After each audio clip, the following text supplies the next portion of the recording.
Ladies and gentlemen, yes, this is your favorite show, Sports Unfolded, with your favorite hosts, Eric and Ron.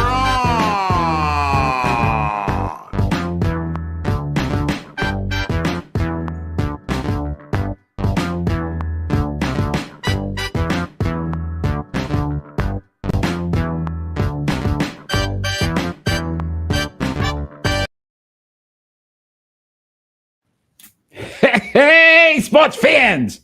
Welcome to the best sports podcast on the planet, Sports Unfolded, where we cover all of the top sports stories that happened this past week. I am your host, Eric. My main man right over there, Ron. How are you? I'm ready to go. Ready to I have a lot to say today. Oh, I think we both do today. I look forward to it. Listen, if you are joining us live, please join the chat. Let us know if you have an opinion or if there's something you want to talk about that maybe we're not covering. Would love to get into it with you as well. Predictions later on in the show. Stay tuned towards the end. You can actually make your predictions, possibly win a prize if you can beat us. And you might want to be here for final thoughts today. Final week of our Sports Unfolded Hall of Fame voting for our next inductees into the Sports Unfolded Hall of Fame. So we'll check that out after as well. Hey, before we get started, real quick, my birthday yesterday. Happy birthday to me. But I will say, did something fun that I highly recommend. Top Golf. Have you ever done Top Golf, Ron? Top Golf? Yeah, there's one in Rhode Island. What is it? So basically, that's like targets out, and you basically try to hit these targets, and it's computerized and points and everything else. It's really fun. It's highly recommended. It's a good time. So again, couple drinks, some food, some golf. Highly recommended. Top Golf. I mean, first time I had gone, I really enjoyed it. If you're going to give me drinks beforehand, I doubt I'm going to be able to hit those targets. That's all right. Unless I throw the club at it. You could do that too. I'm sure. Hey, you might be the first one to ever get banned from Top Golf. That'd be awesome. I could be. Just saying. Oh my goodness, Ron. Are you ready to get this party on the... Absolutely. All right. Let's move forth into the great sports wilderness. All right. Our leadoff story, Aaron Rodgers, possibly landing in Pittsburgh. It's gaining some traction. Would this be the best move for the Steelers? All right. So first of all, I miss talking about this guy. I know it's been a week or two. Well, it's his only option, isn't it? At this point, it's his only option. Well, not necessarily, because again, he could just wait it out, see if a team gets an injury, and then goes to a different team. Yeah, he could do that too. Brock Purdy, for instance, instance, he's got two options, right? Brock Purdy gets hurt. San Francisco might be a viable option, or give me another top. Detroit, and again, now you're looking at a top. I think he would rather go to a team that's actually in contention to possibly get to this. Would be my opinion. I mean, not that anybody knows what Pittsburgh really a contender. They'll make the playoffs, but are they a contender? No, and that's why I think this is taken as long as it has, because realistically, I don't think he feels it gives him the best opportunity to get back to the Super Bowl one last time. I mean, he could go to the CFL. He has a shot at winning a win over there. What is the CFL's it's the Argon, what is that cup called? I don't even know. If anybody out there live, let us know. Cup. Yes. It's the something cup. The something cup. There's like 6 teams. So he wouldn't have to work too hard to win over there. I'm not saying that he'd win, but there's also the UFL. Yeah, I highly doubt he'd be doing any of those.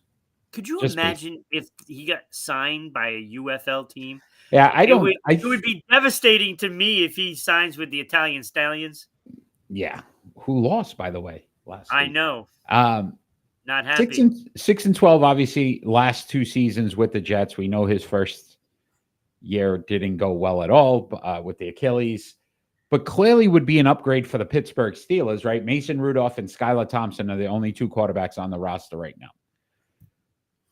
The Steelers really need an answer from him, I would say, before the draft, because otherwise they're going to probably draft a quarterback, maybe have to move up. I think they're picking 21st. This is a typical Aaron Rodgers. Exactly. Move, And this right? is why I'm saying, why would the Steelers... And then they're stuck. This is why if I'm the Pittsburgh Steelers, I don't even know if I want this guy in my organization, my locker room, because he's already shown a tendency where it's about me and only me.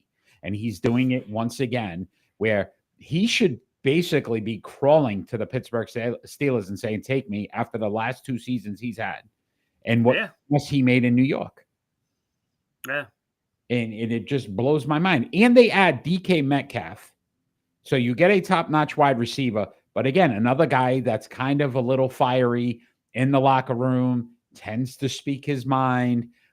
I don't know if these two could even mesh in the same locker room to begin with. I think that might be a problem as well.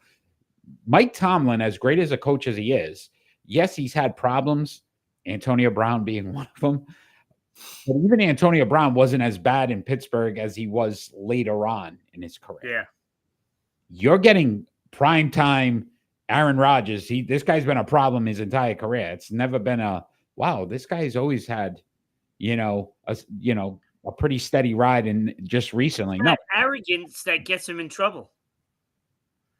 The arrogance goes, and personally, that makes other players around the league not like you, and you don't want the defense not to like you. And you don't want your offensive line to hear you chirping to the other teams. Why would we think that if he changes his mind, he'd stay committed to the Pittsburgh Steelers? If he's already undecided. Right. To me, even if he says next week, like, yeah, I'm going to do it. He's got one foot in and 1 foot out the door. The investment for him, right? Go ahead. I'm sorry. It's just frustrating. I can't stomach the guy. So I don't wish him well anymore. I just don't like him. I hate his attitude. He's a prima donna, arrogant, self-centered douche, for lack of a better word. The funny thing is, the comparison to Tom Brady when they were both playing. Yeah. And this guy's gone to 1 Super Bowl. 1. They're not even on the same way. I put Peyton Manning ahead of him. Oh, God, yes. You know what I mean? Like when they're going to compare 2 quarterbacks, you compare Peyton Manning and Tom Brady. I'm okay with that. Like, I could live with that one. The fact that people want to compare Aaron Rodgers and say he's a great quarterback, he's been a very good quarterback who, again, wins games except when you need to. He's lost to teams that he should have never lost to when he was in Green Bay. Yeah. He was the next coming of Joe Namath when he came to New York. Like, he's going to bring that franchise back and finally get him to a Super Bowl. A complete dumpster fire. It turned, I think it was worse than most people even expected it to be. And now it's like he's basically teetering on, do I want to play or not with a team? And he's doing the same thing to the Steelers right now, because think about where the Steelers stand. Do we go grab another quarterback? Do we draft a quarterback? Or do we wait till Aaron Rodgers decides, oh, now I think I might want to play? If I'm the Steelers, take the ball and say, you know what, we'll go play somewhere else because we don't need you. I don't understand why teams even feel the need to entertain this quarterback. I don't understand why we're waiting for him to make a decision and everybody's on bated breath like, oh, what's Aaron going to do? Who cares? This might be the first. I don't think he's relevant anymore. I really don't. He isn't. And think about this. If I'm Mike Tomlin, I'm crapping my pants right now because I'm like, I've never had a losing season. This guy's pretty much lost the last 2 years. He's been horrible. Like, you're giving me a guy that possibly could ruin my record because look, why not draft Shedeur Sanders? Trade up, go that route. If you're not gonna make the players, I'd rather do it with a rookie quarterback than Aaron Rodgers. Because if it goes south with Aaron Rodgers, he's going to take everybody with him, including Mike Tomlin. And he's also already trying to dictate to the organization. Like, you can see it already. Yeah. When I'm ready, I'll make a decision. Oh, wait, he said he's possibly going to make a decision. He's almost there. We're almost at the point. How about if I'm the Steelers? Crap will get off the pot, buddy. Like, make a decision and move on. Why is an organization basically letting him pull the strings once again? You know what I would do? I would say you have 24 hours to let us know. And every hour that goes by, you get $1 million less. I don't even think it's about the money, though, Ron, with him. He just wants to feel like he's going to be the center of the universe. I understand that, but that's what So they could say, I'm going to give you $1,000, and he'd say, okay, if he feels like he can control everything that's going to happen. And if I'm the Steelers, to me right now, I'm just saying, look, I don't get an answer in 24 hours. To your point, you know what? We're moving on. Don't even waste your time with us. I mean, Mike Tomlin has had worse than Sanders as a quarterback. And he hasn't even played a down in the NFL. And I can already say that he has had worse. Yeah, I don't understand why they're even entertaining this. Don't. It blows my mind. It just goes to show again, to your point, great word, arrogance. He's basically saying, I know people. Let me ask you this question before we move on, Ron, because this I'm starting to really already get heated with this because I can't. Getting irritated, aren't you? I can't with him. But put him on any of the Patrick Mahomes gets hurt, and you put him on the Kansas City Chiefs. Do they win the Super Bowl? No. Philadelphia Eagles, who just won it. So this is what I'm saying. Like, there's people out there, teams out there. The Steelers are out there right now entertaining a guy that I don't even feel he could go to the best team right now and win. He's not going to win another Super Bowl. He's not going to do it. So why are we entertaining? Why is this even a story, Ron? I don't know.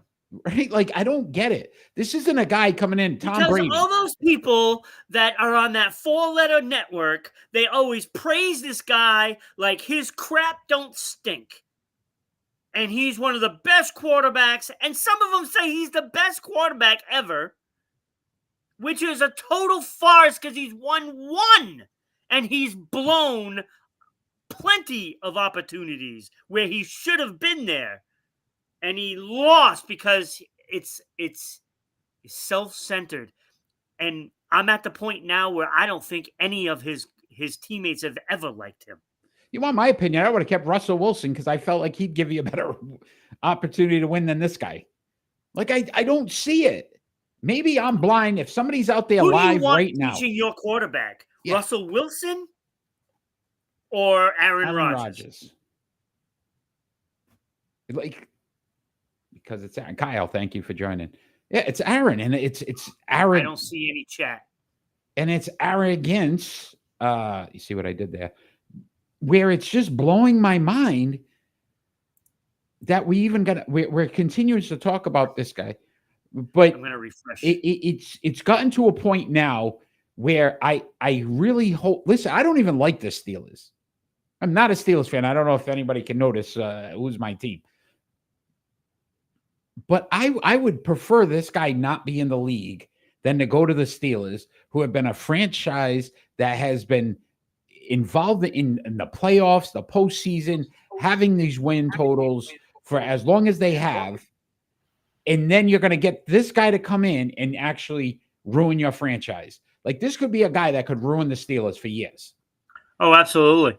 And like I said, he's one of those guys that can take everybody down with him, and including Mike Tomlin. If he does not win this season and they have Aaron Rodgers as a quarterback, that could be his job. Do you want to put your job in Aaron Rodgers' hands at this point? What he did to the Jets? And that's what I'm saying. I don't know. everybody that's out there live, let us know. Is Aaron Rodgers the right choice for the Pittsburgh Steelers? What's your opinion on it? And we may get an answer before the draft run. If not, our live draft show, we may be talking about Aaron Rodgers once again in the Pittsburgh Steelers and what happened. So we'll have to see. But let's move on to another topic that's going to piss me off again. That's Bill Parcells and the New England Patriots have mended fences, and now Parcells will be part of the New England Patriots Hall of Fame after Robert Kraft. I don't even understand why. So thank you, because I need to start. I got to start this. How does a man who's 32-32, a 500 record, 2-2 in the postseason, a 500 record, considered a Hall of Famer in the New England Patriots? Shouldn't be. Realm of football. Like, it shouldn't even happen. They never even had. What is Bill Parcells known for? When he was coaching, what was his strength, Ron? Being a jackwagon? Defense, right? He was a defensive-minded coach. They never even ranked in the top 10 the 4 years he was in New England. No. So he wasn't even a great defensive coach for the New England Patriots, where you go, wow, let's figure this out. Problems arose in 96 when the Patriots drafted Terry Glenn, who helped them get to the Super Bowl. Yes, she did. Right? Yes, she did. Parcells' famous line, if you're going to ask us to cook the meal, they ought to let you buy the groceries. So I wanted to rattle off a few draft picks that him and Bobby Greer, who at the time was not even considered the GM, but was kind of helping with player personnel. Yep. Drew Bledsoe, good player, not bad. Troy Brown, who was drafted in the 7th round, pretty good receiver for the New England Patriots, correct? Willie McGinnis, not bad, right? Ty Law, Hall of Famer. Ted Johnson, Curtis Martin, Hall of Famer. Terry Glenn, Lawyer Malloy, Teddy Bruschi. Those are in 4 years. All those guys contributed to the New England Patriots making it to a Super Bowl, winning a Super Bowl. How bad was it, Mr. Parcells, that you wanted to buy the groceries to cook the meals when they were giving you pretty good damn ingredients and an open book?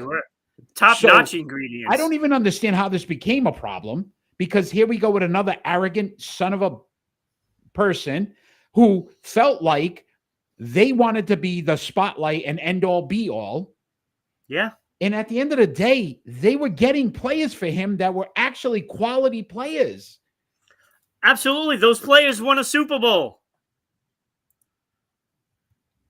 They won Super Bowls. So it blows my mind that we're going to put him in the Hall of Fame now and make him part of that he didn't create anything, because he got players, he coached them up, and then he decided during the Super Bowl that he was going to already sign with the New York Jets and become their head coach. During a Super Bowl. I don't care how committed, what fences you mended. He does not deserve to be in the Patriots Hall of Fame.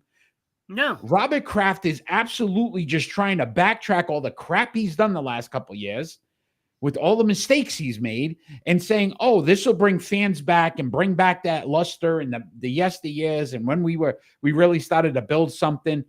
This is the dumbest move I've seen from the Patriots owner in a long time. And he's made some pretty dumb ones recently.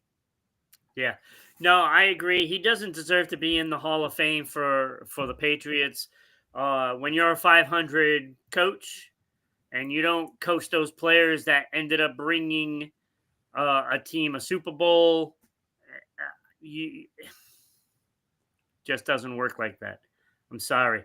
I have a lot of issues with my hometown teams today. A lot of issues. And it's getting worse. Yeah. Like, you finally started to make things right. Mike Vrabel, right? You're doing some things. Like you spent the most money in free agency. That's what people want to see. Not you're going to mend fences with a 500 coach because you said he's basically what started this whole thing. Pete Carroll. That is sticking it to Belichick, to me, be honest with you. That's what I get out of it. Yeah, and I wouldn't doubt it because, again, at the end of the day, let's see how long it takes him to put Bill Belichick into the Patriots Hall of Fame. I guarantee that isn't going to happen very soon. If anybody deserved to get in, it would have been Bill now. Yeah. Like, just put Bill in. So it's a given. Right. Yeah, no, I mean, that's what they should have done. If you want to mend fences, you mend fences with the guy that got you there. Right? He brought the championships. It just blows my mind. Pissed me off. I needed to get it off my chest. Thank you for indulging me on that. Oh, no, I'm right there with you. I think one AFC championship. Like one. And the one other loss he had in the postseason was to Bill Belichick with the Cleveland Browns, who stunk. It wasn't even good then. Like, this is what I'm saying. Like, I don't even get, to your point, how's Belichick not just in Parcells gets in before him? Like, it doesn't even make sense. If there's a coach that deserves to be in there, it should be Belichick. And the only way that he can make this right is when he's going to put him up there and put that red jacket on. Thank you for bringing Bill Belichick into New England as your defensive coordinator and developing the relationship that made me hire him afterwards. That's the only thing he should be thanking Bill Parcells for. Nothing else. Nothing he did on the football field. It simply was, you brought Bill Belichick into our building that eventually made him want to become the head coach of the New England Patriots. Period. That's it. Done. Thank you, Bill Parcells. Here's your jacket. Walk away. Just get out. Go. Move. Yeah, you were great in New York. Yeah, he's another bum. All right, my friend. We are going to move on. We're gonna move on to our starting five, Ron. Yeah, this will save you. Hey, Atlanta, this is for you, baby. You. We did this for our fans. WDJY 99.1 FM in Dallas, Georgia, right outside the Atlanta market. We decided let's have some fun today. Our top five, or our starting five, Atlanta Hawks of all time. And I need to say, Ron, you have to dig deep to get some players. Even my honorable mentions, I felt bad because that's why I put them in, because these guys don't have. Wait, are we not including the St. Louis Hawks? We are. I did. I just dig that deep. Again, they're not that great, but that's no shot. I mean, Atlanta is not known for basketball. It's not really their thing. I mean, they have won a lot of baseball. No,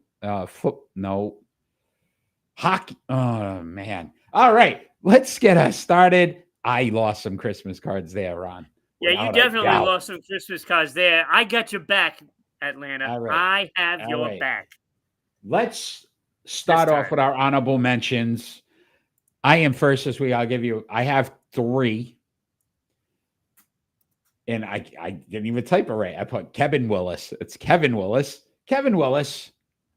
Tree Rollins, and Dikembe Mutombo were my three honorable mentions. Dikembe Mutombo is in your honorable mentions? And you say this isn't deep? It wasn't deep. Wow, dude. If you give me five, I'm going to knock you out. This is a starting five with a few honorable mentions. This guy always my number 10. There is no number 10.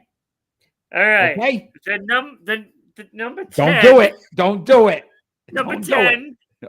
I'm not. I have Lenny Wilkens.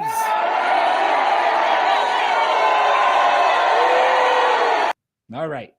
I got Lenny Wilkens. Okay. At 10. 15.5 points per game. Good boy. Thank you. 5-time All-Star at my number 10 spot. Chakra, thanks for joining. Hey, Chakra. Hey, just want to let you know, Chakra, we got on Going On Daily, we have somebody coming up on that's from Seattle as a host. Just letting you know. My number 9 is Paul Millsap. You're a sap with the top 10.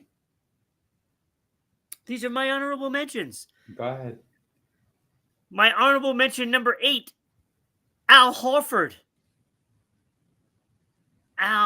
Big Al, come on.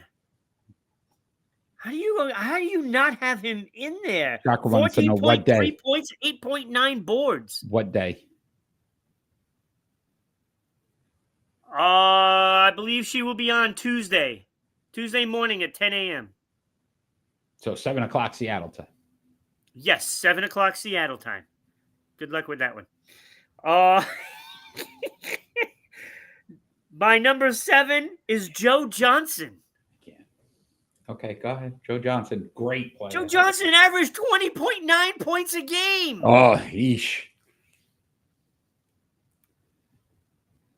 He's a 6-time All-Star for Atlanta. Okay.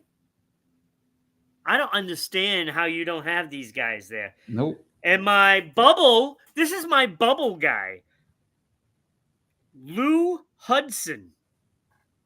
20.2 points per game, 4.4 assists, 2.7 assists, 4.4 boards.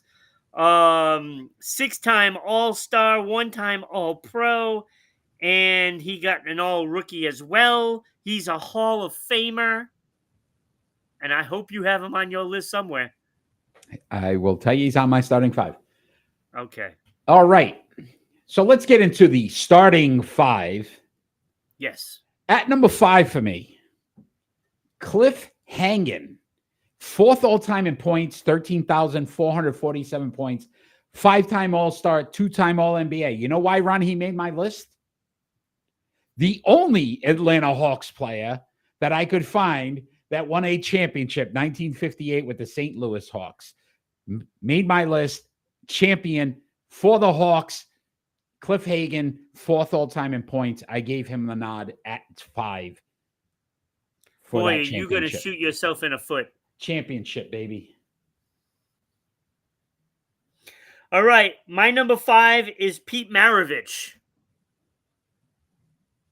I mean, when you look at those numbers, 24.3 points per game, 4.2 boards, 5.6 assists, only 2 All-Stars, and that is appalling for somebody this good. At 1 All-NBA, and played 302 games for the Atlanta Hawks, and he is right there at number 5 for me. Okay, Pete Maravich. At 4, Mookie Blaylock. 1st all-time in steals, 1,321 steals. Ron, 1st in triple-doubles. You want to know how many triple-doubles he had? This 2. is the most in Atlanta Hawks history. 7 triple-doubles. I was close. So guess what else he's 1st in? Plus minus, the best at 4.8 on the plus minus all-time in Atlanta Hawks history. 6-time all-defensive, 2-time steals champ, Mookie Blaylock. A beast defensively for the Atlanta Hawks. One of the best ever. Better than Mutombo? Better numbers. Wow. You have some issues, dude. I don't. My number 4 is Trey Young. Oh. 25.3 points per game, Right. 3.5 boards, 9.8 assists, almost Nice. averages double-double, 4 All-Stars, 1 All-NBA in 478 games. The only problem with him is he doesn't know how to win in the postseason. But then again, it is the Atlanta Hawks. That's what I'm saying.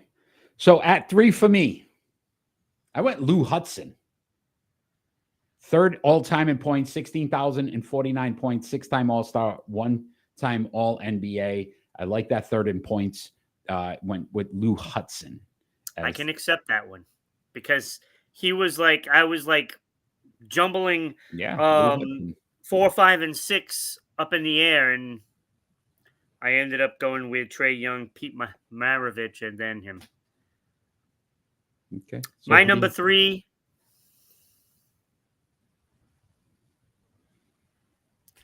It's got to be Mutombo, man. I'm sorry. I don't know what you're thinking.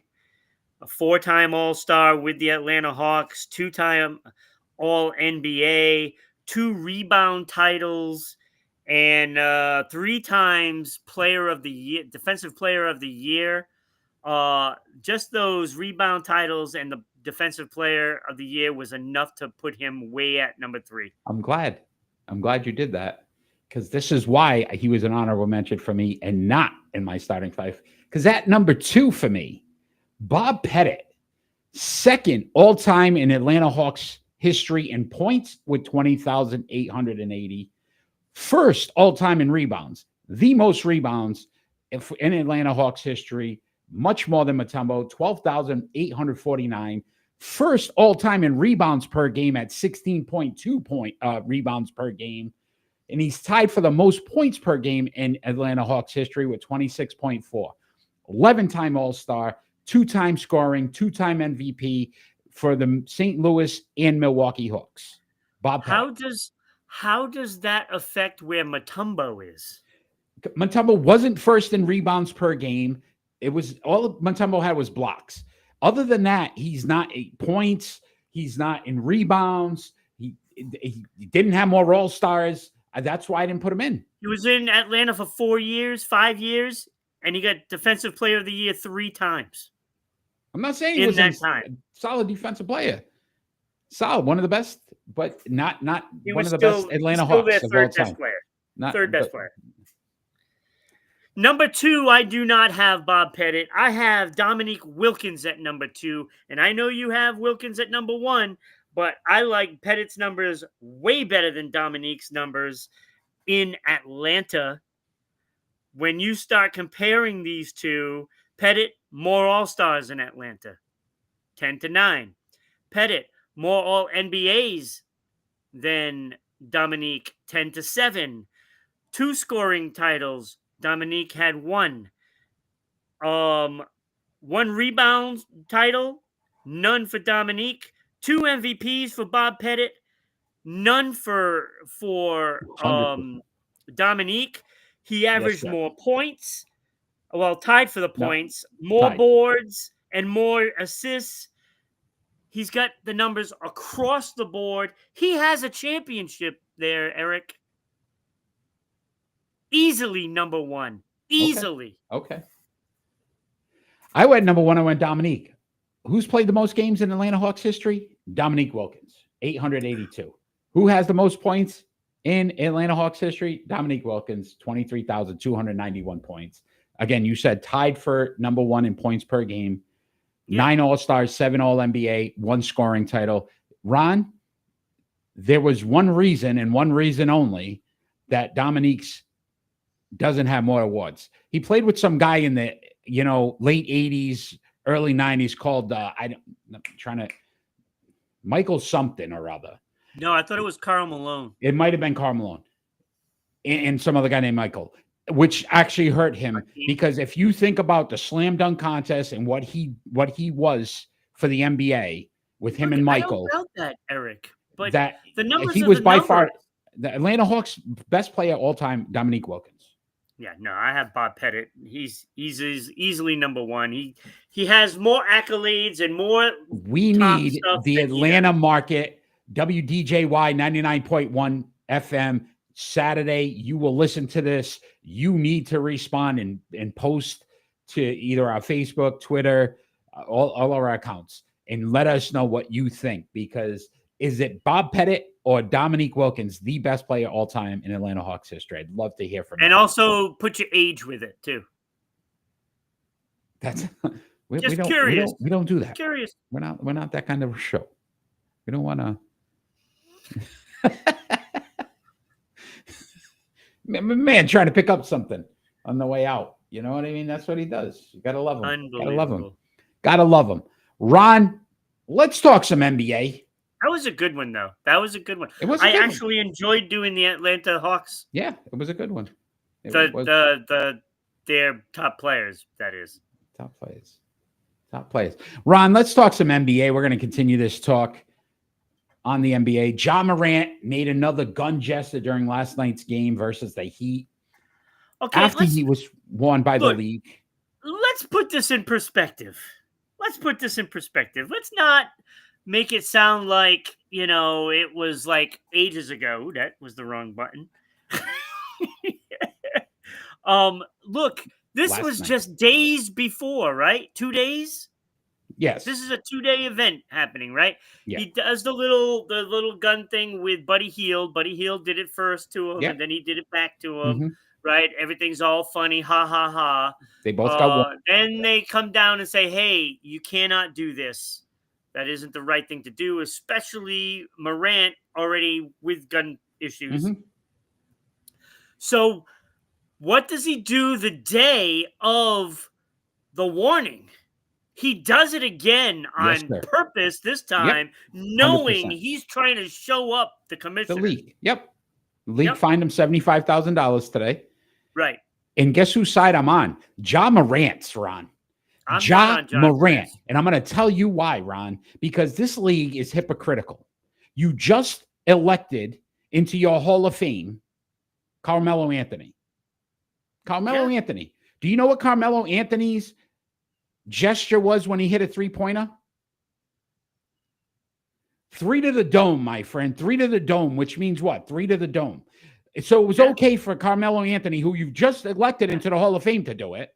Well, I don't even agree. He shouldn't even. Carmelo Anthony shouldn't even be in the Hall of Fame. All I'm saying is, then don't criticize the believe kid me, for I get doing that, it. Eric, but they're right in this because of his gun issues. They're right in this. This league, And whether you agree with that, it doesn't matter. But when he gets told you cannot do this gesture, and he said he because- did it on purpose. He Oh, I wanted to know. get fined. yeah. Because again, And I think you know what I I would have done to him? I would have more than fined him. I would have suspended him.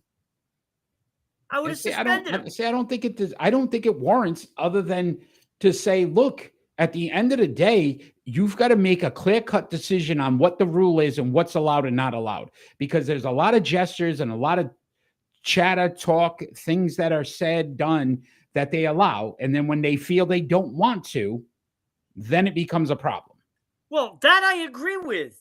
But when you just take this for the incident as it is, Yeah. I think they were justified in finding him. I would have liked to see a suspension to go along with it. But at the same time, this league has really soured me. I'm almost at the point where I don't watch sports anymore because I'm getting too aggravated with decisions and actions of both owners, commissioners, Ron, and players. What kind of music do you like? I like all kinds of music. You like hip hop at all? Any of the hip hop? You like do. some of the hip hop? Has the NBA kind of, went lockstep with hip hop in that culture and what that's about?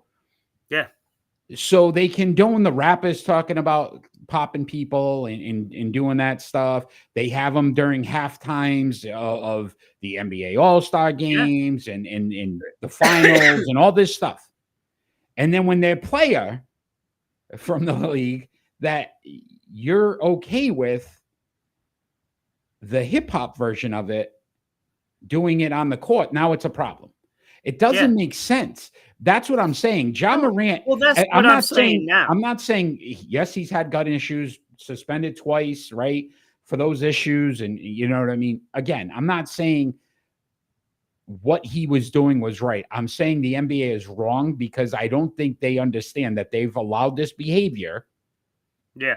And I get that. And then all of a sudden now because it's Ja Morant, they're going to hold him to a standard, which I don't think is fair to him. It's not fair to him. That's the thing. It is like a fine line, right? I mean, with his past, transgressions, I understand why they're doing that. But at the same time, they're letting behavior go from one person to another person. Different things are for different people, and you can't do that. And that's why it's so frustrating watching the NBA now. It's not a good game to watch. Because I will almost guarantee you right now, if Steph Curry did that same gesture, he'd get away with it. He would have got away with it. And it's because it's Ja Morant, and we're going to make an example out of him. No, you're right. Because you're he's had these. Right. I just don't. So I wanted to have some fun with this as well, because I know it's a sensitive subject at times, and it pissed me off. I'm sure, again, I pissed you off in other ways. But a lot of things pissing me off. I wanted to look at some of the more recent fines. And I want to know if you felt, or if you even remember some of these. So we'll start off with your boy, LeBron. He was fined once $15,000 for making big ball gestures because he had big giant stones. Yes, I remember that. And the league fined him $15,000. Jimmy Butler, not during a game. He was on the sideline in street clothes. The thrust. The hump motion, $15,000 fine. Yep. Dwayne Wade made a cutthroat. Yeah. $25,000. Gerald Green, $25,000 fine for a finger guns gesture. So his whole salary. Basically, probably at that point, Gerald Green wasn't. I don't remember this one. Dwight Howard, $35,000, some finger tongue thing he did towards the crowd. He made some kind of gesture with his finger and his tongue. I don't remember it. He did. And I'm not going to, if you did, let's not reenact it. No, I'm not going to reenact this one, Ron, this one is for our fans out in WDJY 99.1 FM, Atlanta, Georgia. Guess who else got fined? Dikembe Mutombo once got fined $5,000 for the finger wag, but not because it was at a player. It's because he did it to the crowd, and they fined him $5,000 for that. That's insane. That was the one.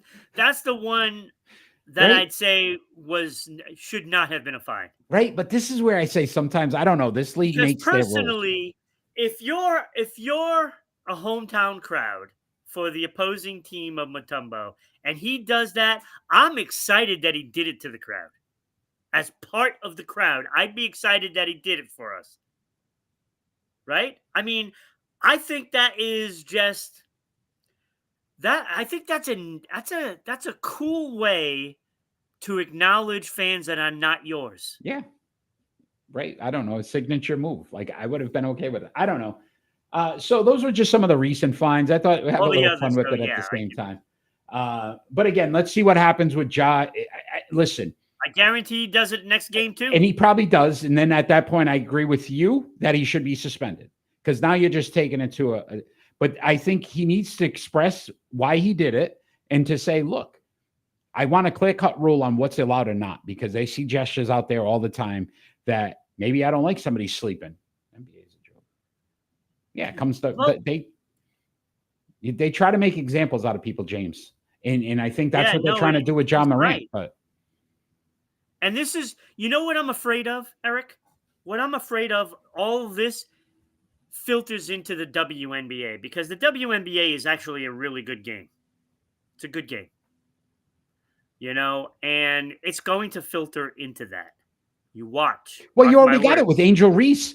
Angel Reese is that kind of player, and I'm not, but she is that kind of player now that's going to push the edge a little bit, say some things. This Caitlin Clark thing now, and so you're starting to see it there as well. Yeah. And this is what it ends up boiling down to, is that I think you've got to look at society now and how these kids are raised, and it's different. It's a lot different. And it's to me, I think attitudes of players are getting a little out of hand. They're self-entitled before they even accomplish things. And it's pretty disgusting to see as a sports fan. I mean, I've been watching sports since 1970. Damn, you old. Oh, I'm sorry. Was that not? No. You don't have my Christmas card now. Again. You forget to mail everything to me anyway. I'm no. Yeah, I know, it's still sitting right here. I know it is. It's all right. Ron, you know what? I'm going to say this. Problem with the WNBA. It is. The pay is absolutely ridiculous. Yeah, it is. That undisputed league that came out, these players made more money in that on a 3-on-3 thing than they have. And nobody watched them. And it didn't. but they got sponsors to pay the money to make it work. But I will say this, NIL is going to hurt players more and more because there's players now. I think Bronny's son, I saw something today, like 1.3 million already.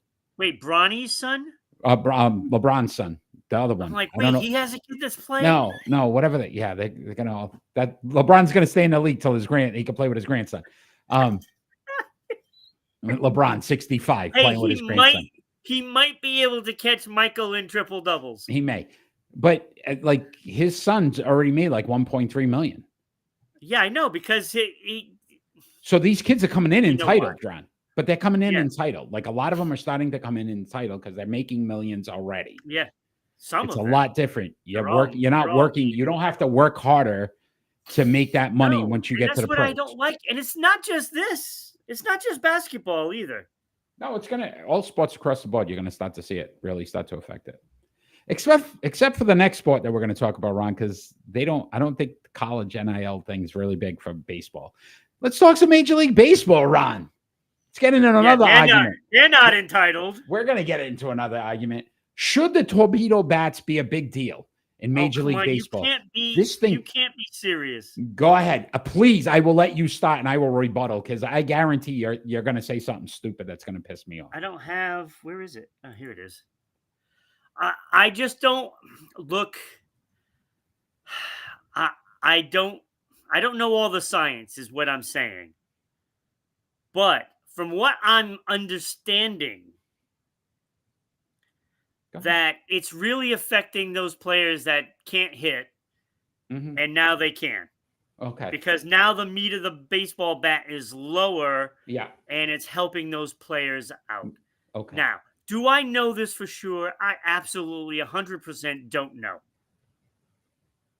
All right. And until something is, I think this bat should have been one of those things in spring training to find out if it should be legal or not. It's legal. Major League I know Baseball it's legal. It's legal. Yeah. Okay. So all right. So first off, I'm going to start off with this. There is several teams using the bat, not just the Yankees. I know that became the holy cow. The Yankees. I have no idea who's using the bats. But it came out because the Yankees basically destroyed the Milwaukee Brewers. The Milwaukee Brewers through 7 games. Through 7 games, the Milwaukee Brewers have the worst ERA in baseball at 6.68. So let's look at their pitching first before we say it was the bats. That's first and foremost. Right. Oh, absolutely. The New York Yankees are 5th in batting average at 278. Phillies lead the league at 305. Hitting has improved in Major League Baseball throughout. You know who doesn't use the bats? The Phillies.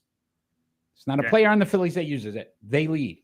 The first player for the Yankees is Aaron Judge, who's batting 7th in Major League Baseball in batting average. Guess what? He doesn't use the bat.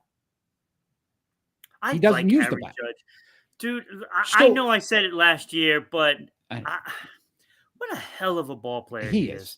But my point would be, Ron, is that if Aaron Judge, who's the Yankees' best hitter, batting average-wise, isn't using the bat, the bats don't help. Here's the teams that are using the bats, Ron. The Cubs are 5-4. The Rays 4-2. The Twins are 2-5.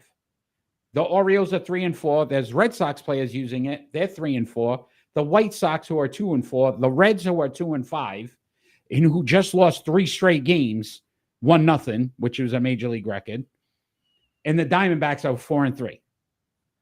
So it's not gaining advantages. So people made such a big deal out of these bats, and when you start to really look at the numbers, it's not the league is hitting better. The Phillies, who don't use the bats, have the highest batting average and are batting over 300. This is why I said I have no idea the science of it. You know, I heard on a reel about it, but other than that, I haven't. So the science behind it, Ron, is what they're saying is the meat of the bat's a little further down, and a lot of players hit for you want contact with the meat of the bat, so it's allowing them to hit for more contact. But again, it's only if you got to still eye coordination, hand coordination, right? So those things don't change. This isn't an enhancement a Barry Bonds, because I know you'll want to bring him up at some point. This isn't making them better physically. Like, it's just an enhancement on the bat to way you swing. You're likely to make more contact with the meat of the bat. Yeah. Okay. I mean, Rafael Devers still can't hit the ball. So What was he, 0 for 19 at one point? Like, I holy don't know. Toledo. It was brutal. I don't know if he was using the bat. Hopefully he was, but that's my point. In one of the games, the Yankees just against the Diamondbacks, I think they struck out 15 times, 14, 15 times. Yeah. So again, it doesn't make you hit better. I just think The Brewers stink. it's all relative, right? It's all relative. Like, if you're going to use a regular bat, that's just the way you swing. And most pull hitters are going to hit it more towards the top of the bat. Yeah. Where the regular meat of the bat is, because they swing for power and they swing, in a certain way, and they get that head of the bat out there, and they make contact with it. I mean, it's just how you make contact. Now, would it be a difference, say, like a Tony Gwynn or a Wade Boggs? Would that make a difference for somebody like that? Maybe who has I don't know. Great hand-eye coordination. Will they hit for more power that way? I don't know. This is just it. I can't tell you whether or not it's better because I don't know all the science on it. Now, I've played baseball, and to me, you swing, you hit where you normally want to hit the ball. And I don't think that changes much. Is controversy spelled with an S or a C? Is what? Controversy. Is that S? I think it's an S. I could be wrong. Yeah, it is. Okay. It is. Yeah, it's spelled wrong. We got controversy right now. See? It's like controversy. It's controversy. Oh, my goodness. We'll see. I don't think this makes a big deal. I think people made such a big deal out of it because it was the New York Yankees. Yeah, but to your point, the Brewers were just so bad. Right? They get the attention, but it's not just them. The Brewers were so bad. Look at the Brewers, man. They were horrible. They were absolutely garbage. They were so bad. Ron, let's thank a couple of other people. WBOB in Providence, Rhode Island, 990. What about Bob? What about Bob? That wasn't a bad movie. Richard Dreyfuss, right? Movie. We're on there Saturdays at 10 a.m. as well as let's thank our public access channel 12 in Southeast Connecticut for putting us on Tuesday nights at 10 p.m. I can find it. There it is. We appreciate the support there as well. We're going to continue to grow. We're trying to add ourselves to more markets. If you know places or people that are interested, let us know as well so we can definitely reach out and get our show expanded even more. But we wanted to thank some of them. We haven't done that yet today. All right, Ron. Let's have some fun with some split decisions. This is going to be a good one, Eric. If I can ever find Our split decision segment, basically, we give each other two more likely questions, and we've got to make a decision. You can join us by giving us one. You can, absolutely. If you're alive and you want to give us a split decision as well, more likely question, we will definitely answer those. I am first, Ron, so I will start us off. Ron, which is more likely to happen first? The Atlanta Braves get their first win. They are currently 0-7. Or the Los Angeles Dodgers get their first loss. They're 8-0. Which one is going to be first? What's on predictions?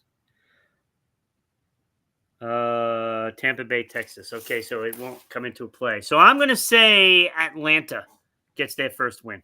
Gets their first win first before the Dodgers get their first loss. Yes, because there's no reason the Dodgers should ever lose. Pretty much. Agreed. 162-0, baby. Here it comes. And then they lose in the postseason. That'd be friggin' hilarious. Oh my God, I love that. Oh my goodness. All right, so you're going with the Braves. I'm going Braves. They got to win. They're struggling. They are struggling. All right, Ron, your first split decision. Because they don't have Verdugo leading off. Is that what it is? Maybe he needs a torpedo bat. Maybe. Maybe he's eaten too many torpedo rolls. Wow. Little bitter. Your first split decision, Ron. All right, we'll stay with baseball. Of the players struggling at the start of the season, who will more likely finish with the higher batting average? Rafael Devers of Boston, Francisco Lindor of the Mets, Christian Yelich of the Milwaukee Brewers, or Carlos Correa of Minnesota. They're all like batting 117 or under. All right. Correa, I think he's on the back end of his career, so I don't think it'll be Correa. Correa's Correa? Correa's Correa. Who was the third one? Yelich or Yelich. Lindor. Yelich, I think after the steroid thing, he's never been the same anyway. So Yelich, I don't think gets out of it. Devers, I don't think gets out of it either, because I don't think the DH position is working for him. I think it throws his game off. And there's a lot of players, and I know you're going to say something about it, but I will say this. There were a lot of players that say when you're an everyday player and you go to DH and you're sitting in the dugout and you're just waiting your turn to bat, it's different. It throws your timing off. So I could see him struggling with that. So I think Lindor with Soto, and once that team gets a little bit of momentum, I could see Lindor actually getting out of it and actually doing well. So I would go Lindor based on those on that reason. Okay, that's good. That's a good analyzation of it all, and I'm not so sure if Devers is struggling for that reason or it's really in his head. Yeah, it could be. It could very well be, but I don't. Or he's doing it on purpose. He could try to get traded. I wouldn't doubt it. I wouldn't doubt it. All right, Ron, your second split decision. Which streak in the NHL is more likely to end first? The St. Louis Blues who have won 11 straight games, or the Boston Bruins who have lost 10 straight games? Which streak will end first? Oh, St. Louis, because I don't see the Bruins ever winning again. They're terrible, Eric. They are terrible. I had to do it to you. I'm sorry, but I was like, look, since 1970 when I started watching this team, I have never seen them play this bad. Even post Bork, that stretch where they were the worst team in the league, they still played better than what they're doing now. They are a hot mess. They are, buddy. Hot mess. Coach firing, everything. I think it's going to happen. What's it? Sacco? Joe Sacco? He's just an interim, and he knows he's just an interim. They're hiring a new coach. Yeah. It's pretty bad. Look, it is bad. So St. Louis will keep winning, and Boston will keep losing. So St. Louis is going to end their streak eventually. Bruins, maybe next year. Okay. There's not many games left, too, right? Like 7-8 games, I think. And playoffs start in 2 weeks. It might be like 5 or 6 now. Yeah. Can't end fast enough. Okay. All right. Your second split decision, Ron. All right. I went hockey as well. Hey, look at us. Great minds think alike. What's the chances of that, right? All right. Once Alex Ovechkin breaks the goals record. I don't know why this one's bothering me so much. I actually don't mind Alex Ovechkin. Get broken. Yeah, because I still don't think it's like the LeBron Jordan argument for me. Like LeBron could score, LeBron could score more points and all this, and people are like, oh, he's the GOAT, blah, blah, blah, blah, blah. Right? I don't care if Ovechkin scores 1,000 goals. He's never going to be in that. He's never going to touch Gretzky. Like, so it's like, okay, great. Yeah. You just played a long time.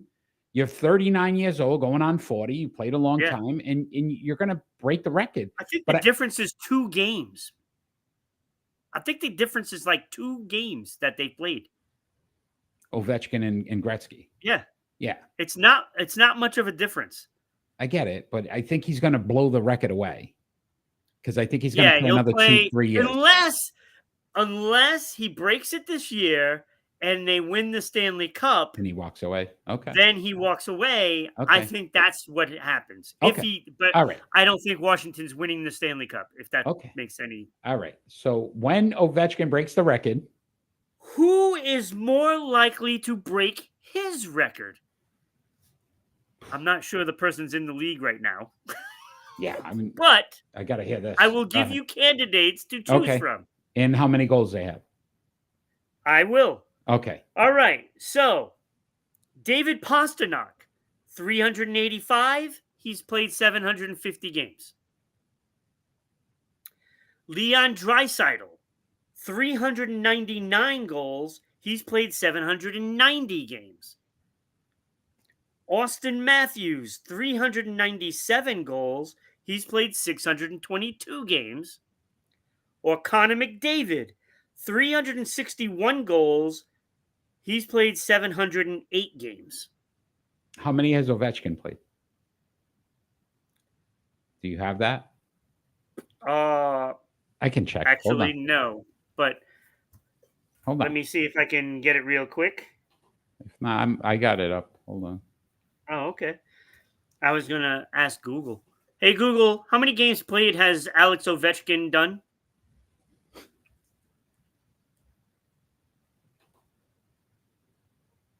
He's played in 1,485. Yep, 1,485. Okay. So basically, one of them has to double. And if they stay the same cost, they'd still be short. I'd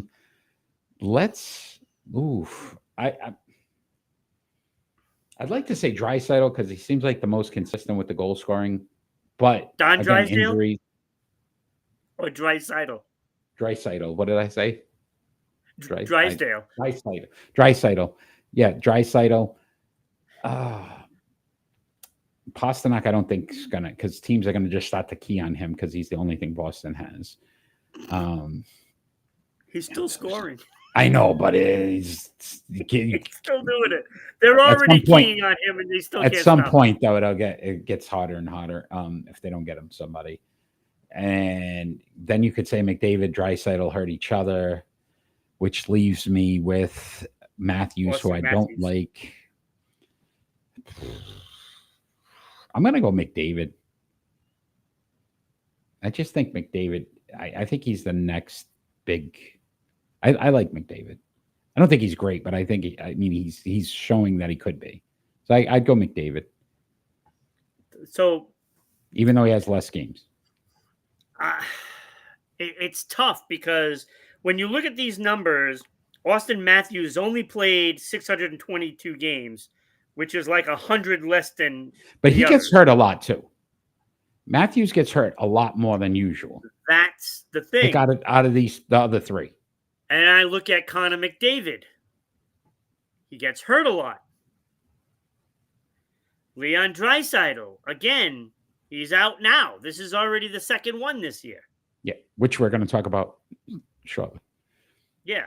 So, I mean, realistically, I would go Pastrnak, but they got to get better. Yeah, you're a homer. You always pick the players. You're a homer. Need another You're going to do it every time. There's no way. But I think it's their best player. If they if all of them stay healthy, I like Austin Matthews for that.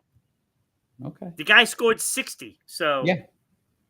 No, you're right. You're right there. You are right. If you can get 60 every year. Nice segment. Good job. Let's talk about this Leon Draisaitl injury. How big of an impact will it have for their season if this is an extended injury? There's about 2 weeks left. They're not going to go anywhere. 2 weeks left before the playoffs, right? Worst possible time. If the playoffs were to start today, they face the LA Kings. They don't win without Draisaitl. If he's out in that series, they're not beating the Kings. All right, but do you believe in what's that called? When things just keep happening over and over again.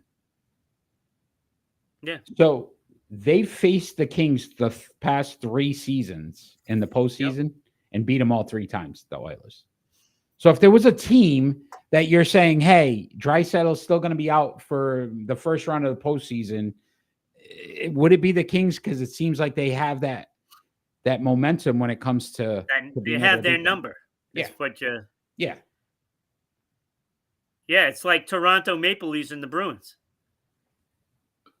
Like, even when you think Toronto's better, right, they somehow can't beat the Bruins. Right. Or vice versa. Like last year. So, and like Florida is to the Bruins. They can't beat them. Yeah. So they join them. The 52 goals is number 1 in the league for Draisaitl. Third in points with 106. That's a big chunk of offense. Connor McDavid's still out. He's not. There's no timetable on his return.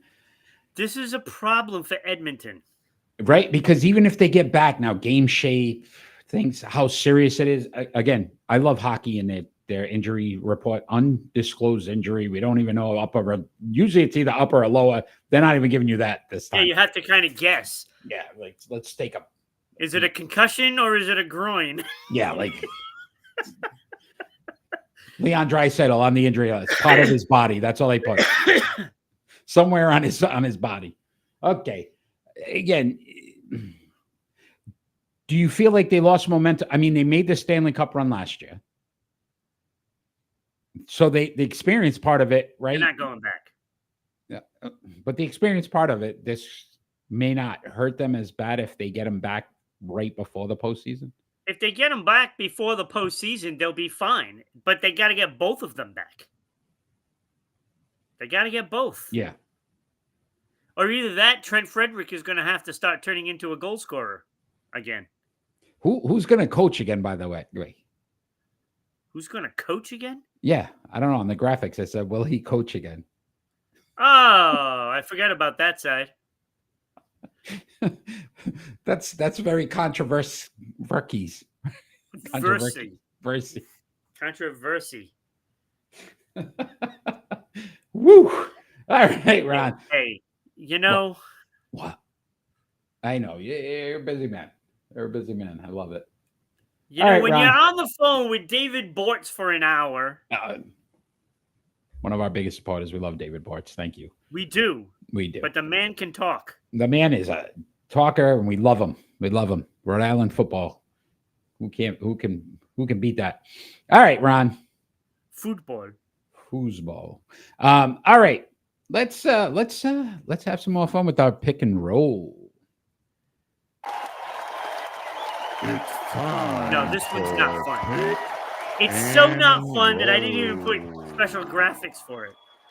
Come on. NFL quarterbacks award number 14. We are going to rank them from 6 to 1. And they are Dan Fouts, Ken Anderson, Ryan Fitzpatrick, Richard Todd, Andy Dalton, and Steve Grogan. I am first this week, Ron. This is by far the worst grouping I've ever seen in this. So the key is to understand that quarterbacks that wear 14, not very good. So if you get a quarterback, they draft them, tell them don't wear 14. Because it's pretty much a sure sign you're not going to be very good. No. All right. So at number 6, Richard Todd, my friend, played 119 games, 48, 59, and 1 in his career. I never even heard of this guy. 54 draft New York Jets. Oh, that's why. 54.3% completion percentage, threw for 20,610 yards, 6.9 yards per attempt, 124 for touchdowns, 161 absolute interceptions. Garbage. That is a big. That's what that was. All right. At 5, I went Ryan Fitzpatrick, 166 games, 59, 87, and 1. My goodness. Man, I would have retired a long time. And I'll tell you, almost every one of those losses is Tom a Brady. fourth quarter interception. Or a Tom Brady. He couldn't beat Tom Brady, and he was in the AFC East for every other team. 60, but a very good completion percentage, though. 60.7, 34,909 yards, 90 yards, 6.9 yards per attempt, 223 touchdowns. Ron, you're right. 169 interceptions. So not bad. Okay. At 4. That's actually one of the better ratios. Yeah, he did it. He actually did. Actually, that might be the best ratio. That might be. See? At 4 for me, Steve Grogan, the old Patriot great there, 149 games. Winning record, 75-60. Don't know how he pulled that off. I don't know how the hell he won with those numbers. 52.3% completion percentage, which was the lowest on the list. 26,886 yards, believe it, at 4. 7.5 yards per attempt. 182 touchdowns. 208 interceptions. So not good there. Thank you, offensive line. At 3, I had Andy Dalton, 175 games, still active today. 84, 82, and 2. He's clinging, my friend. Take those 2 ties and put him on the loss, and he's a 500 quarterback. 62.6% completion percentage, 39,500 yards, 7.0 yards per attempt, 253 touchdowns, 150 interceptions, 3-time Pro Bowler. So yeah, those numbers are actually really good, except for the win-loss. Yeah, and then he actually had good years in Cincinnati. People forget the Red Rocket, right? When he was with Cincinnati, Chad Ochocinco and them guys, and they did some things. So he was decent for a period. At 2 for me, I went Dan Fouts, believe it or not, 181 games, 86, 84, and 1. I didn't like his win-loss record. Only 2 games over 500. Really?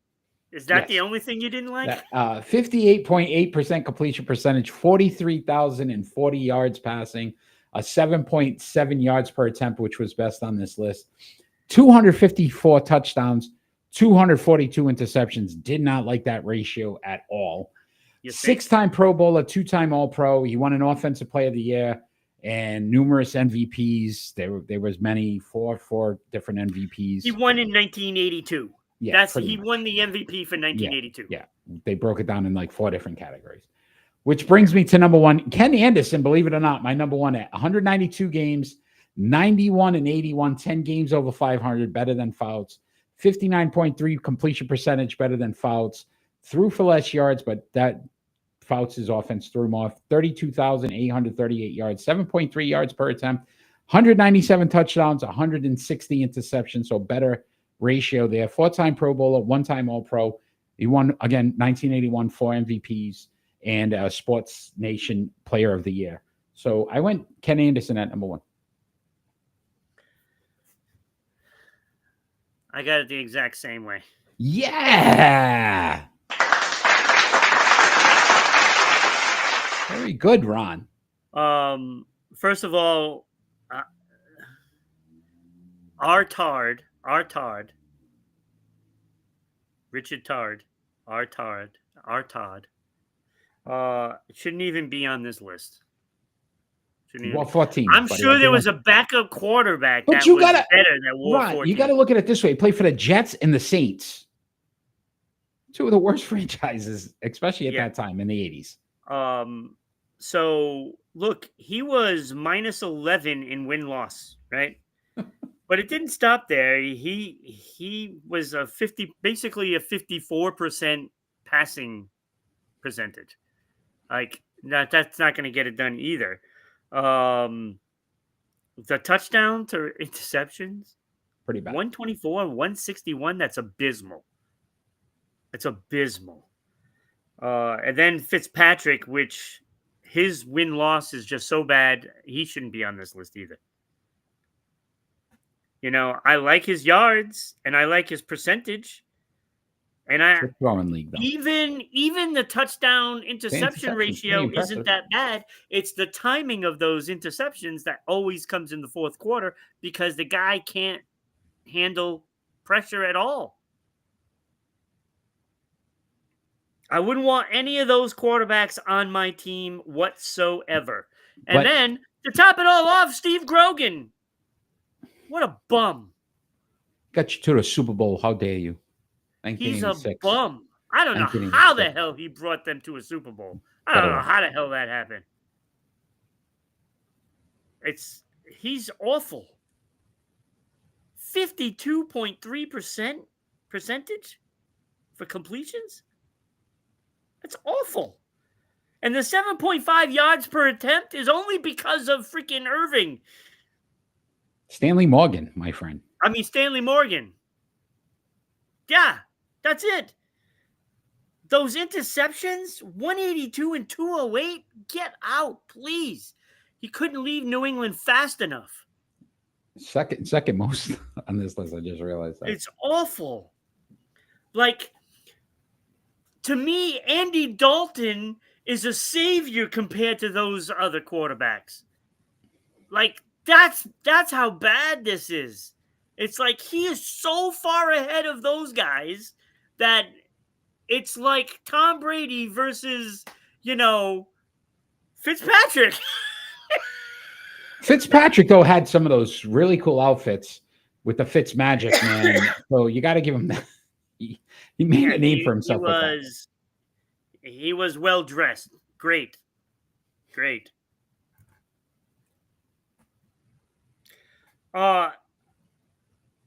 Dan Fouts, I don't know how the hell this guy won an MVP. This guy he's a bum too. They're all bums. He had a good year. 84. What'd you say? 80 what? He had 84. One good year? He just... I just can't. Those numbers just suck. His completion percentage, 58.8. Okay. All right. Those touchdowns, interceptions. This is a Hall of Famer? How the hell did anybody vote for this guy to get to the Hall of Fame? He's a bum. Bill Parcells is a Hall of Famer now, too, by the way. He's a bum. Patriots. A bum. What is he? Anderson, which is what? Nobody could pick this guy out of a lineup, that's for sure. Although he's probably been in a few lineups. Wow. Man. 91 and 81. This is the best of the list. Plus 10 on the wins. Let's go, baby. Plus 10. Let's go. This is just awful. Awful. No, Steve Grogan was plus 15, by the way. I don't care. Plus 15. He's a bum. Plus 15. Steve Grogan. He's a bum rock. Here's a Kenny line. Throw some respect on that man's name. And one of the best with the neck brace. That neck brace, man. That was a thing. This is the worst list we've ever had. No. But at least we put him in the right order. We did. Very good. Very good. Ron, before we get into predictions, because I want to give everybody out there live a chance to get ready, let's bring up the Hall of Fame, the last week of voting before those polls close. There is our Hall of Fame inductees on the right and nominees on the left that did not get in. Sandy Koufax. It's crazy. 35%. Whew. We'll see. So currently NBA, Hakeem Olajuwon, David Robinson, Shaquille O'Neal, Alonzo Mourning, and Dikembe Mutombo. Shaq is leading this, but the voting has gotten a little more interesting. Hakeem making some noise and a couple of votes for Mutombo and Robinson. So that might muddy the waters a little bit there. No votes for Alonzo Mourning, though. So Mourning, that I understand. 0% there. And I'm not taking anything away from Alonzo Mourning, but out of those guys, this is a tough list. Yeah, this is a very tough list. So join the Sports Unfolded Sports Poll page on Facebook. Polls are up now. You can vote to help elect one of them into the Sports Unfolded Hall of Fame, as well as for boxing. Mike Tyson, Evander Holyfield, Lennox Lewis, Riddick Bowe, and Vitaly Klitschko. Tyson now not at 100%. Holyfield has gotten votes, and Lennox Lewis has gotten a vote. So nice. this could turn into something a little more interesting as well. Again, Sports Unfolded Sports Poll page on Facebook. Cast your votes now. With all our Russian viewers. The polls will close on next Friday. Then be kidding me. Then we will have. Hey, we have Ovechkin. We have Klitschko. Right? We are. I don't know if we're allowed to be in Russian. Yeah, we are. We have viewers from Russia. That's pretty cool. We got to watch what we say, though. Can't say anything about no. So With that, Ron, let's thank some of our audiences out there. Dallas, Georgia, 99.1 WDJY FM. We want to thank you for putting us on every Saturday at 1 p.m. Eastern Standard Time, as well as Metro Atlanta. Metro Atlanta. That's kind of cool. As well as WBOB 990 in Providence, Rhode Island. Thank you supporting us in our home state, as well as in Southeast Connecticut. Wait, I'm in Rhode Island, though. And I'm in Connecticut. So everybody's supporting us. Southeast Connecticut, Public Access Channel 12 on every Tuesday night at 10 p.m. Thank you for putting us on and supporting our show. We want to thank you for that. With that, Ron, let's get into our predictions. Last week, again, you are just taking over the last few weeks. It is extremely close now. Kyle last week did pick a top five driver. Top five driver as well. So that's, I think, 3 or 4 weeks in a row now. We are on fire with NASCAR. Who got the top five? Kyle last week. Nice. Yeah, third overall as driver place. So if you are live and you want to join the list, please give us your predictions as we list the games off, or those that are out there. Let's add to those numbers. And we're going to start off with the NBA, Ron. Tonight, you got the Denver Nuggets at the Golden State Warriors. Warriors big win against the Lakers to kind of hold them off. Hey, where's Danny been? Yeah, I don't know. You pissed them off. This is what happens. You got to be nice to people sometimes. But I'm going Warriors here. I think the Warriors with Jimmy Butler, man, this move has definitely 19-2 with Jimmy Butler. So that trade really helped them out. And right now they're still going for seeding. I think they're going to get the 3rd spot. So I'm going Warriors here.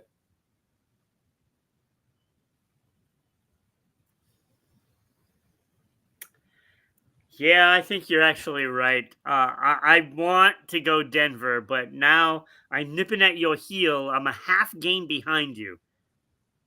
Hugo going with the Warriors as well. GSW. Yeah, man, that Butler trade is, I think, bigger than Luka right now. That was a better trade. They really propelled them. They were in the play-in when they got him. I know. They've moved up to the 3rd spot since getting Jimmy Butler. So that's crazy to think about.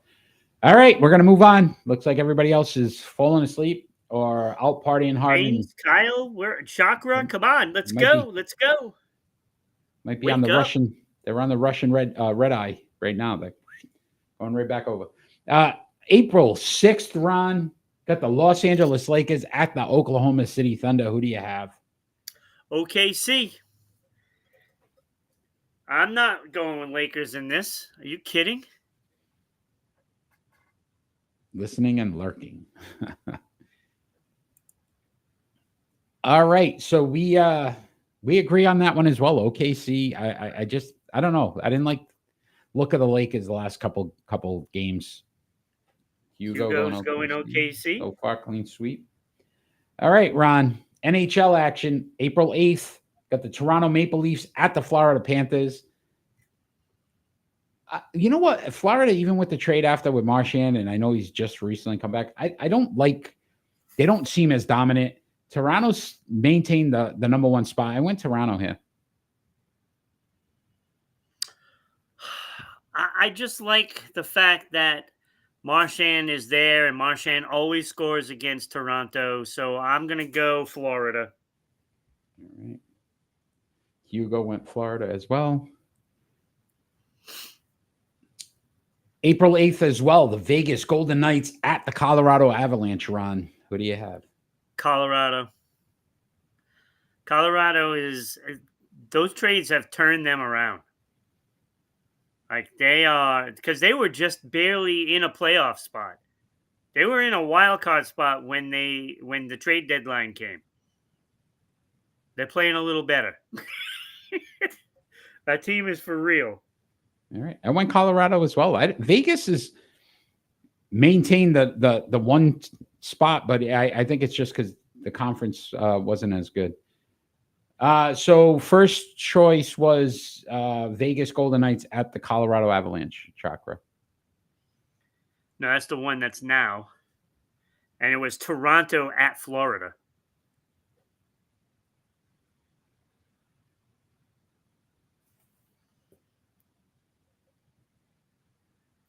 Hugo went Colorado. Yeah.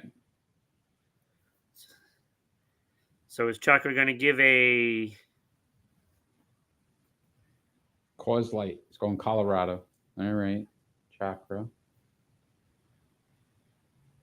Here we go. All right. Major League Baseball, Ron. Tampa Bay Rays at the Texas Rangers, 3-game series. Tampa Bay actually 4-2 right now with a winning record. I still don't know how that team does it every year, but and you know what the sad part is? I so wanted to pick Texas here. I picked Texas. I'm afraid to pick Texas because deep down I know Tampa Bay is going to screw me and they're going to win the series, but I'm going to stay with Texas. Hugo went Texas. Just crazy to think how the Rays every year. I don't know how they're doing it. Great coaching. Yeah. Toronto in first in the AL East right now.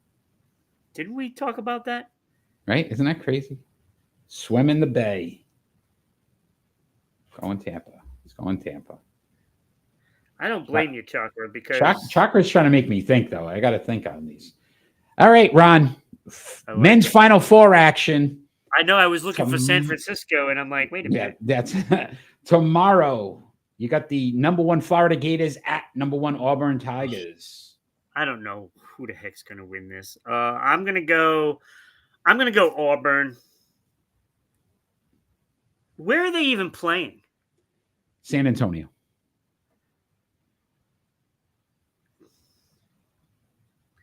Yeah, I'm going Auburn.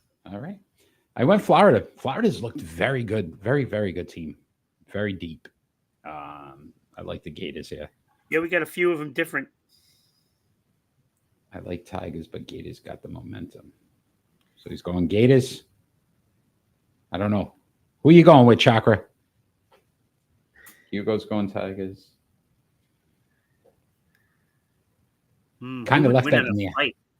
Who would win in a fight, a tiger or a gator? Big G's going. I used to know somebody that would pick based on the animals. It could be like a bear could beat a dolphin. So, well, that's what I'm saying. And they would win. And they would win. And I'd be like, holy cow. All right. Also, depends on where it happens. Yeah. Good call. Well, a gator isn't going to be in a jungle.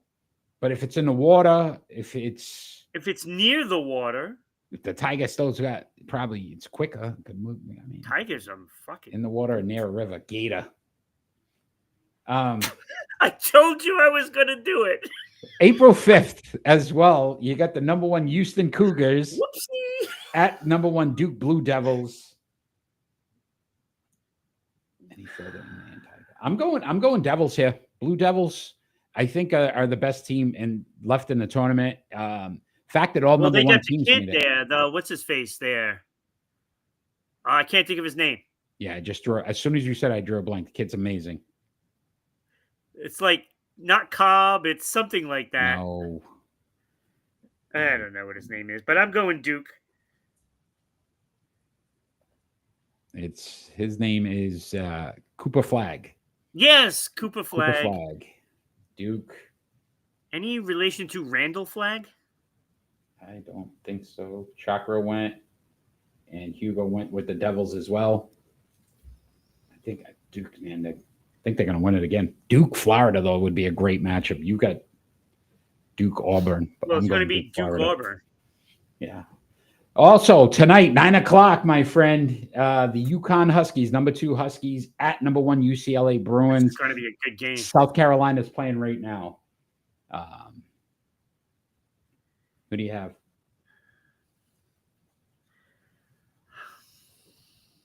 I'm going UConn. I can't not go. It's UConn. Yeah. They're playing so well. They are. Paige Beckers is yeah, I mean, how could you go up against that, right? And I really truly think this might be their year. So this is our final season too. So Yeah. Hugo went UConn.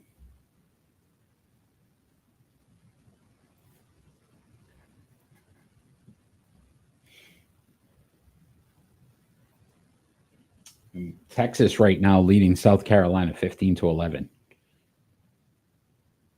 2 minutes left Chakra in the went first. GMC.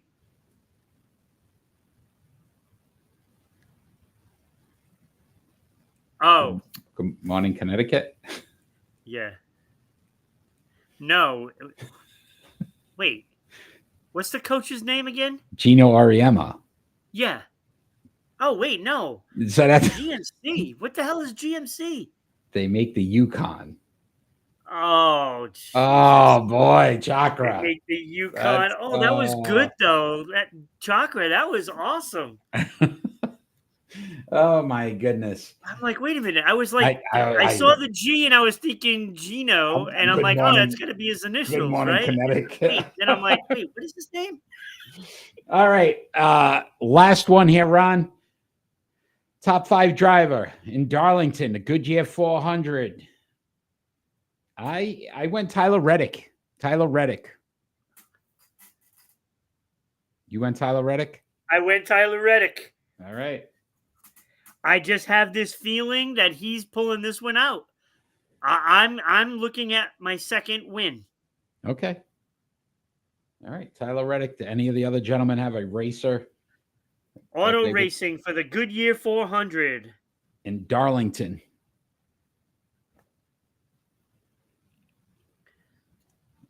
Come on. When's the last time we had an F-bomb on the show? It's been a while, Ron. Good job. We've never had an Don't know F-bomb. drivers, so I'll agree with Reddick. So you are our first one. Nice job, buddy. Yeah. I couldn't believe. I told you. I had a feeling it was going to happen. So we all went But Tyler Reddick? This one was so innocent. Tyler Reddick. We all went Tyler. All right. Ron, that has been our Well, predictions. unless Bonnie Tyler is driving. Oh, boy.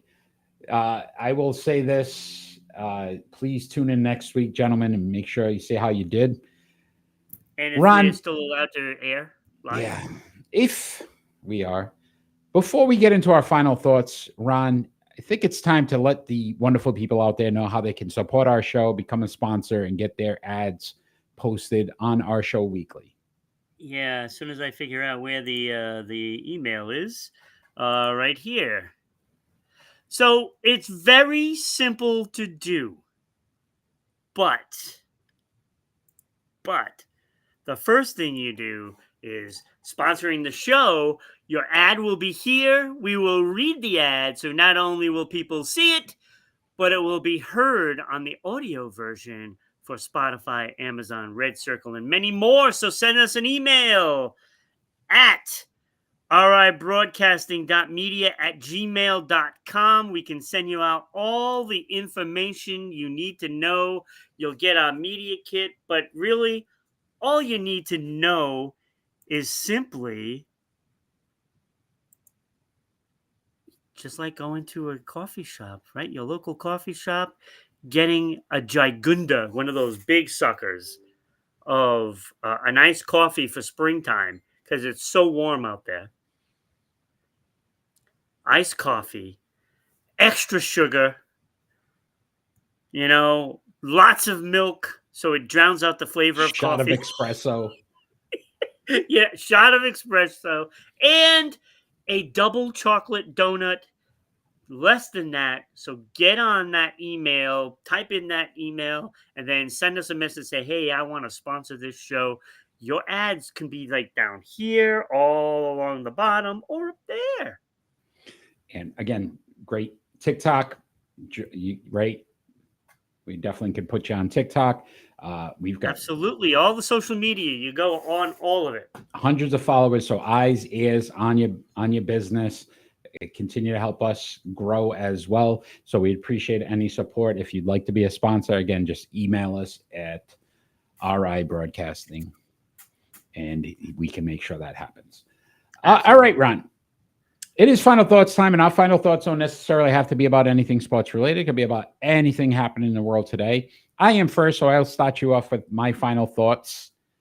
first and foremost, want to congratulate Elena Della Don. Great career. Announced her retirement after 10 seasons in the WNBA with the Chicago Sky and the Washington Mystic. 7-time All-Star, 5-time All-NBA, a scoring title, Rookie of the Year, 2 Dawn Staley Awards, and a championship. Not a bad career. 19.5 points per game, 6.7 rebounds, 1.9 assists. Always was a quiet player, but definitely one of the better ones in the WNBA. Absolutely. So they're losing a great one. And my last one, some of the best movies, one of the best characters from Tombstone, The Doors, the way he played Morris, and in Top Gun, Val Kilmer, the Iceman, passed away. So just our condolences to him and his family. That is we lost a legend, man. He a lot of movies. So Val Kilmer, the big plane in the sky now, my friend, Iceman. Jet. It's a jet. I know it's a jet. It's fine. People know what I was saying. Those are my final thoughts, Ron. Yeah, that one was mine as well. Look, when it comes to Val Kilmer, outside of Lord of the Rings, Tombstone is my favorite movie. Doc Holliday himself couldn't play Doc Holliday as well, right? All the catchphrases, say when, I'm your Huckleberry, the whole bit. This movie I've seen 1,000,000 times. Val Kilmer was one of my favorites. Favorite character, favorite movie, the whole bit. What a loss this is. And he was also a pretty good Batman as well. Yeah. It's mind-boggling, when we lose somebody that means, it's an actor, but you see those actors and the way he picks his roles and the whole bit, it's a big loss for Hollywood. Big loss. It might be the only person who liked his Batman. I think we all liked his Batman. I thought he did a really good job. Yeah, it's not his fault the script stunk. Yeah. Listen, I put him top 3. Yeah. Top yeah, 3 absolutely. Batman. Yeah. Exactly. So. So that was a big loss, but first thing is, let's talk this Boston Bruins. Eric, I am furious right now. It's not the fact that they stink. I can live with that. The fact that they're not playing their young kids from Providence is just the worst decision in the history of sports. When people are out of it, they play their kids to see what they got. Why the hell is Merkulov and Patra and Callahan not playing? Don Sweeney, you should be embarrassed this year. Embarrassed. I know, it's not your fault that they sucked. But you made the trades, we live with it. But to not bring these young kids up, why not bring up your goaltenders? Why not bring up the kids that are down there that need the NHL experience? You're certainly not going to keep Lettieri, Brown, Koepke next year. And if you do, I'm not watching. I'm letting you know now. You keep those 3 bums on the ice. Bruins, it's okay. I think they'll be all right, but you keep those bums on the ice, you lose a fan. Period. It Could is inexcusable, Eric. It's inexcusable. Yeah, but is there a playoff thing where maybe they can't bring some of the kids up because they need them in Providence? That's not what you're not worried about a Providence Bruins championship. You are now, if that's the only thing you got going on. No, you got to get these kids experience. This is the problem with the Boston Bruins. They don't like young players. I'm just you heard it here. at what he's doing right now. You made all these trades. Okay, we get it. They stunk. They were out of it. But now, play the kids. Play the kids. Why are you trying to see if these guys are going to be on your roster? Because if they're on your roster, you're going to suck this bad next year. That has been. Now I'm really angry. That's our final thoughts. I want to thank everybody that joined us live. Chakra, thanks for joining. Hugo, Kyle, thanks for jumping in for a bit. You guys are always amazing. Again, like, share, follow our show. Tell your friends about it. Join us every Friday night at 6 p.m. Eastern Standard Time on Rhode Island Broadcasting and Sports Unfolded for the best sports podcast on the planet. And again, Ron, we always ask for one thing every single show. We haven't gotten it yet, but we're going to keep trying. All we really want is peace on earth. Have a great night, everybody.